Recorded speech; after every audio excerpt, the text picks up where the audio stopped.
नमस्कार, वंदे मातरम। आज के समय में एक दो शब्द बहुत प्रचलित है, एजेंडा, प्रोपोगेंडा। हम लोग भी बात बात में कह देते हैं आप प्रोपोगेंडा फैला रहे हैं, आप एजेंडा फैला रहे हैं किसी का, या वो एजेंडा फैला रहे, वो प्रोपोगेंडा फैला रहा है। लेकिन ये वास्तव में दोनों शब्द होते क्या हैं, इनका मतलब क्या है, इनका लिटरल मीनिंग क्या है और ये काम कैसे करते हैं, ये समझने की जरूरत है।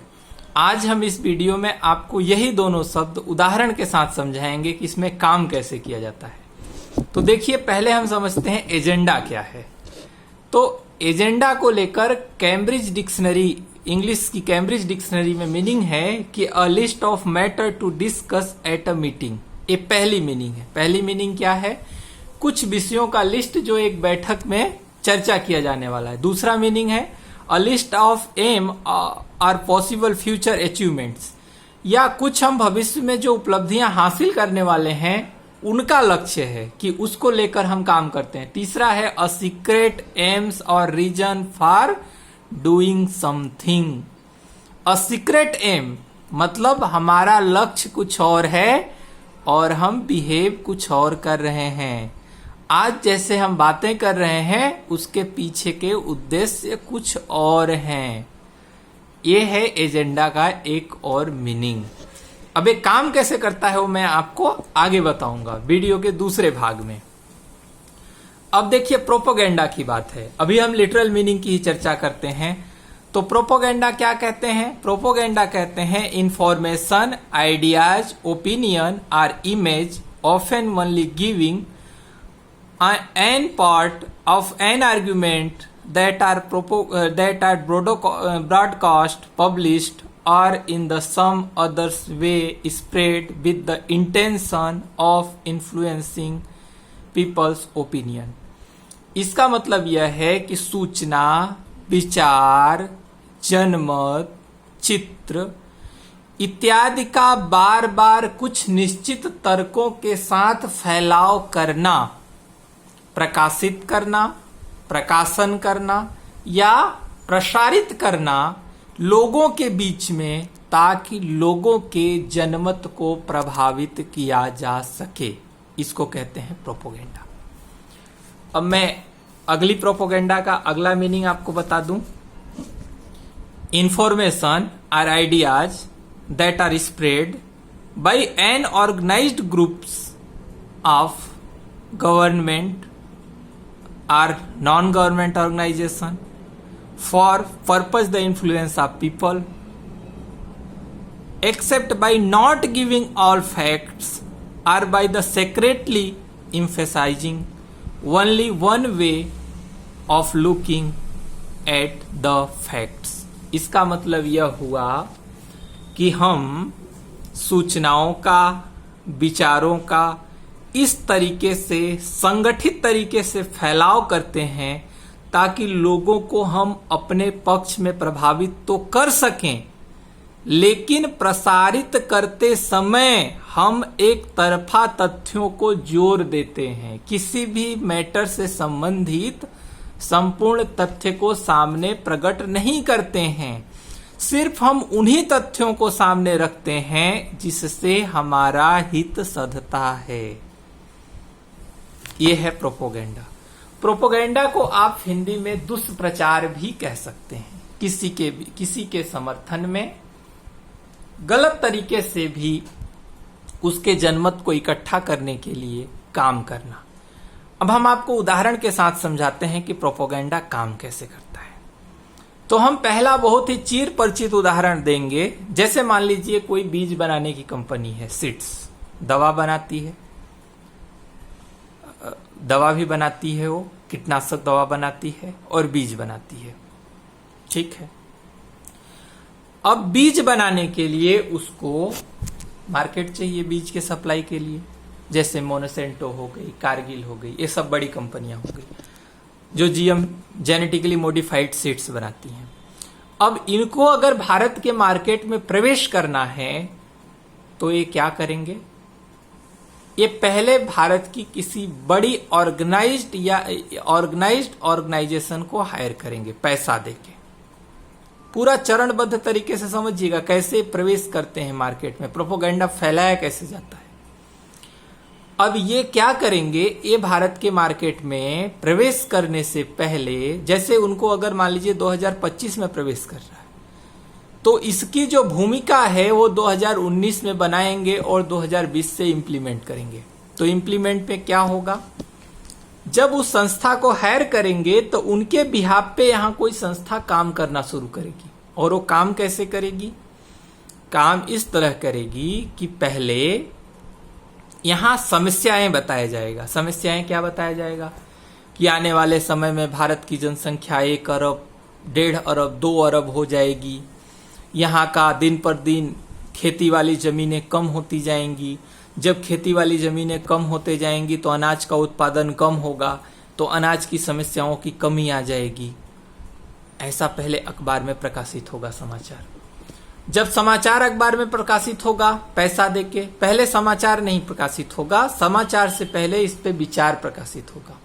ठीक है, लेख आएंगे, अग्रलेख, जो अखबार के संपादकीय पेज पर बहुत बड़ा सा पहला खबर होता है, उसको कहते हैं अग्रलेख। पहले अग्रलेख आएंगे।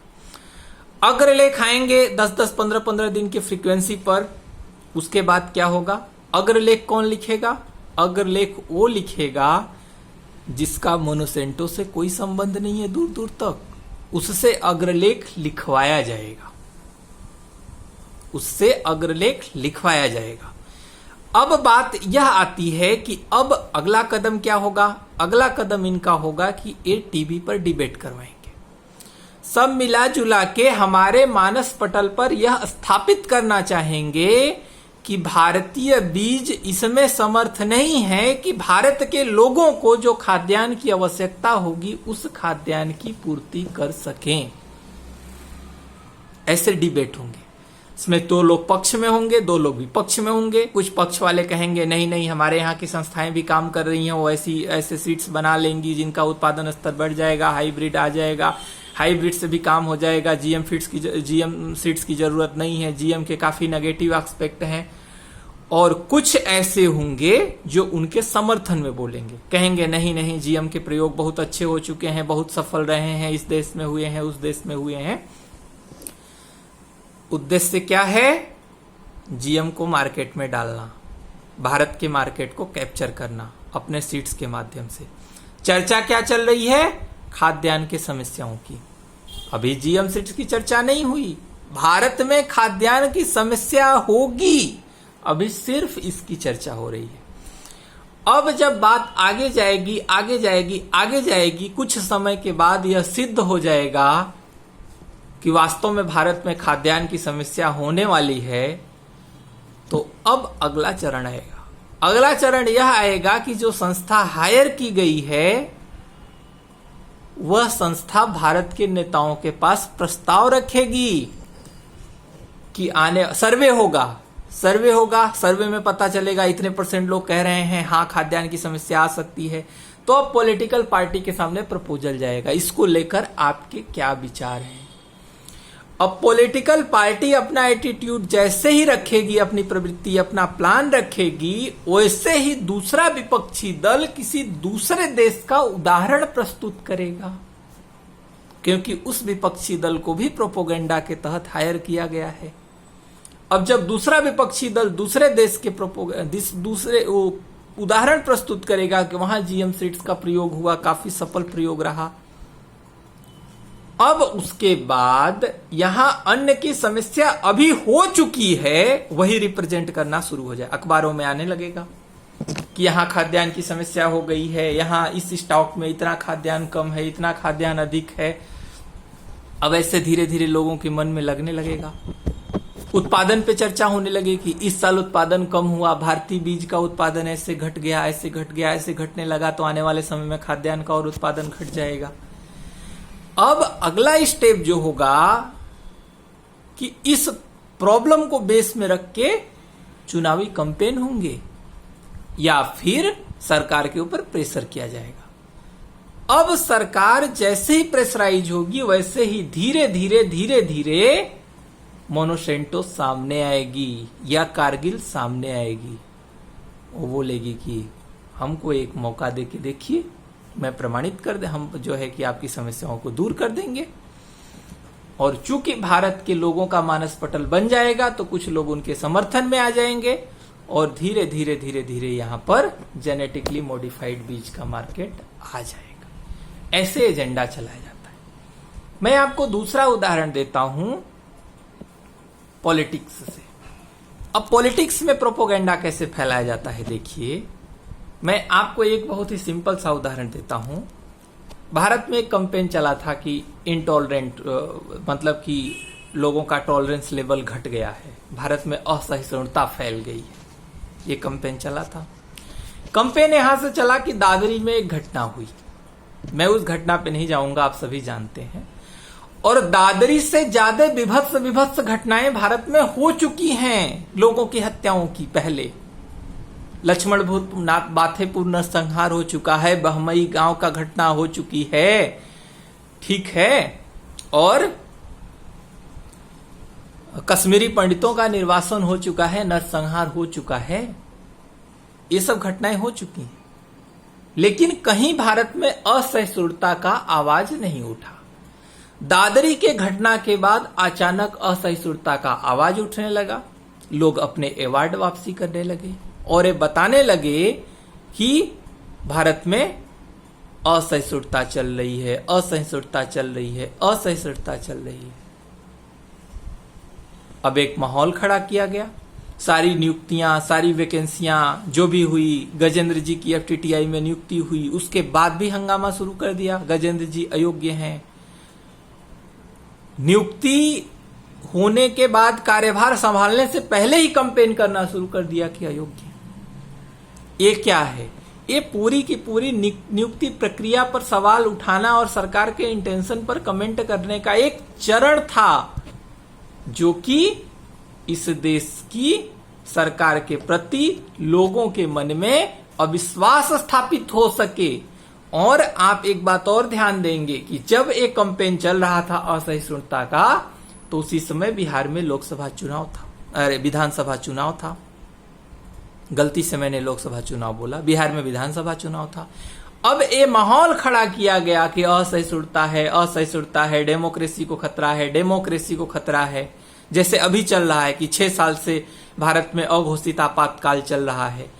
आप आपातकाल के किसी 4 घटनाओं का इस अभी की जो स्थिति है इसमें उनमें संबंध या उनके तौर तरीकों में एकता स्थापित दिखा दें तो मैं मान जाऊंगा कि अब अघोषित आपातकाल चल रहा है। लेकिन यह लोगों के मन में अविश्वास आए सरकार के प्रति और अपना जो सीक्रेट एजेंडा है वह एजेंडा स्थापित किया जा सके, इसको लेकर ये सब कैंपेन चलते हैं।